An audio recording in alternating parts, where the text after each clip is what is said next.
नमस्कार, आपका स्वागत है आपके अपने चैनल वास्तुगुरु में। आज का एपिसोड बहुत ही महत्वपूर्ण है। आज के एपिसोड में मैं बताने जा रहा हूं कि आपके घर, फ्लैट, अपार्टमेंट, बिजनेस यूनिट या फार्म हाउस आदि में पूजा का स्थान कहां पर होना चाहिए, उसकी सही दिशा क्या होगी और सही स्थान क्या होगा। हमें इनके अंदर मंदिर का निर्माण करवाना चाहिए अथवा नहीं करवाना चाहिए। इन सारी बातों की विस्तार से हम चर्चा करेंगे। इस एपिसोड को अंत तक देखिए। यदि हमारा पूजा स्थल सही दिशा में होगी और उसका स्थान भी सही होगा तो हमें शुभ फल की प्राप्ति होगी। यदि इनका स्थान अथवा दिशा गलत होगी तो हमें शुभ फल की प्राप्ति नहीं होगी। इन सारी बातों पर हम एक एक करके प्रकाश डालेंगे ताकि आपकी सारी शंकाओं का समाधान हो सके। यदि आप हमारे चैनल पर नए हैं तो हमारे चैनल को सब्सक्राइब, लाइक और शेयर करें एवं बेल आइकॉन जरूर दबाइए, जिससे आने वाले एपिसोड की पहली सूचना आपको मिल सके। यदि आप वास्तुशास्त्र से संबंधित किसी भी प्रकार की शंका का समाधान करना चाहते हैं तो स्क्रीन पर दिए गए व्हाट्सएप नंबर पर आप संपर्क कर सकते हैं। आइए अब हम जानते हैं कि हमारे अपार्टमेंट में या बिजनेस यूनिट में मंदिर का निर्माण किस स्थान और किस दिशा में करवाना चाहिए। पहली दिशा है ईशान। जी हाँ, जहाँ पर पूर्व और उत्तर का कोना मिलता है ईशान क्षेत्र कहा जाता है और यह क्षेत्र परमपिता परमेश्वर का स्थान होता है। इसलिए यह स्थान या यह दिशा पूजा स्थल के निर्माण के लिए सर्वश्रेष्ठ दिशा मानी गई है। तो आप कोशिश करिए कि आप अपने पूजा स्थल का निर्माण इसी स्थान पर करवाएं। यदि आप अपने अपार्टमेंट या बिजनेस यूनिट में पूजा के लिए मंदिर का निर्माण करवाना चाहते हैं तो इसके लिए सर्वश्रेष्ठ दिशा होगी ईशान का क्षेत्र। जी हाँ, ईशान क्षेत्र वह दिशा होती है जहाँ पर पूर्व और उत्तर कॉर्नर आपस में मिलते हैं और यह दिशा मंदिर के निर्माण के लिए सर्वश्रेष्ठ दिशा मानी गई है। यदि किसी भी वजह से आप ईशान क्षेत्र में पूजा का स्थान निर्धारित नहीं कर पा रहे हैं तो आपके पास दूसरा विकल्प भी मौजूद है।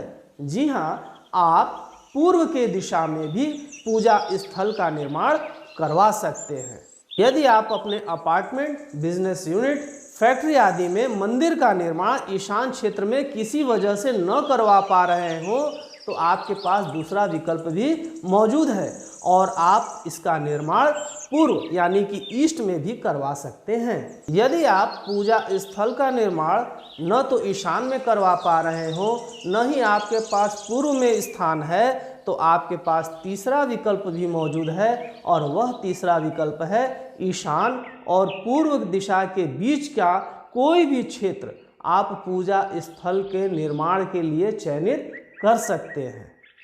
इन तीन दिशाओं को छोड़ करके पूजा स्थल का निर्माण किसी अन्य दिशा में नहीं करवाना चाहिए, जिससे बिजनेस यूनिट का चुंबकीय संतुलन बरकरार रहे। एक प्रश्न दर्शक बार बार पूछते हैं कि क्या घर में पूजा घर का निर्माण या मंदिर का निर्माण करवा सकते हैं। जी हाँ, आप पूजा के कक्ष का तो निर्माण करवा सकते हैं, लेकिन घर के अंदर मंदिर का निर्माण नहीं करवाना चाहिए, क्योंकि मंदिर का निर्माण करवाने के पश्चात मंदिर के रखरखाव की तमाम व्यवस्थाएं हमारे शास्त्रों में दी गई हैं, उसका पूरी तरह से पालन करना भी अनिवार्य हो जाता है। इसलिए आप प्रयास करिए कि घर के अंदर मंदिर का निर्माण न करवाएं, बल्कि आप पूजा के लिए एक अलग से कमरा बनवा सकते हैं। यदि आपके बिजनेस यूनिट में स्थान की कमी है और पूजा के लिए अलग से मंदिर नहीं बनवा पा रहे हैं और पूजा के लिए अलग से कमरा भी नहीं बनवा पा रहे हैं तो आप पूजा के लिए एक अलमारी बनवा सकते हैं, लेकिन इसमें भी कुछ नियम हैं, कुछ शर्तें हैं, इसे ध्यान से सुनिए।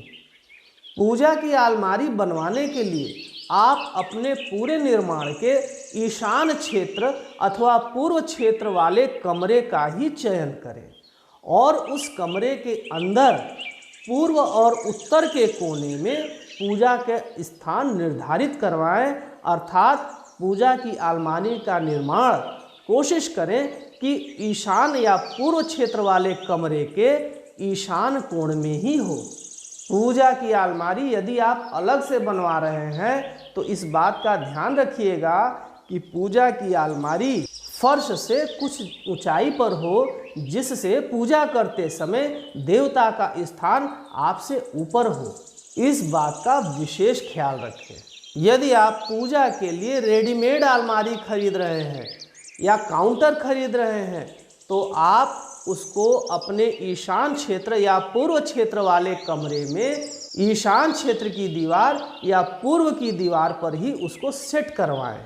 अब हम बात करते हैं कि पूजा की अलमारी पर तस्वीर की स्थिति क्या हो या जो मूर्तियां हमने रखी हैं उसका चेहरा किस तरफ रहना चाहिए। आपको ध्यान रहे कि पूजा करते समय आपका मुख हमेशा पूर्व दिशा की ओर हो और देवता का मुख हमेशा पश्चिम की दिशा की तरफ ही हो।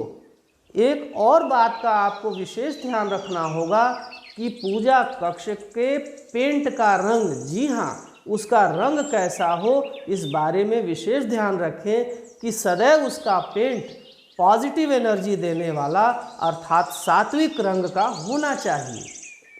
तो यह थी पूजा कक्ष के बारे में विशेष जानकारी जो आपके घर के लिए, आपके परिवार के लिए सुख शांति और समृद्धि के लिए बहुत ही आवश्यक है। यदि पूजा का स्थान सही होगा, उसकी दिशा भी सही होगी, तो आपको इसके शुभ फल की प्राप्ति अवश्य होगी। आपको यह एपिसोड कैसा लगा कमेंट करके अवश्य बतलाइएगा। मिलते हैं अगले एपिसोड में नई जानकारी के साथ। देखते रहिए आपका अपना चैनल वास्तु गुरु। नमस्कार।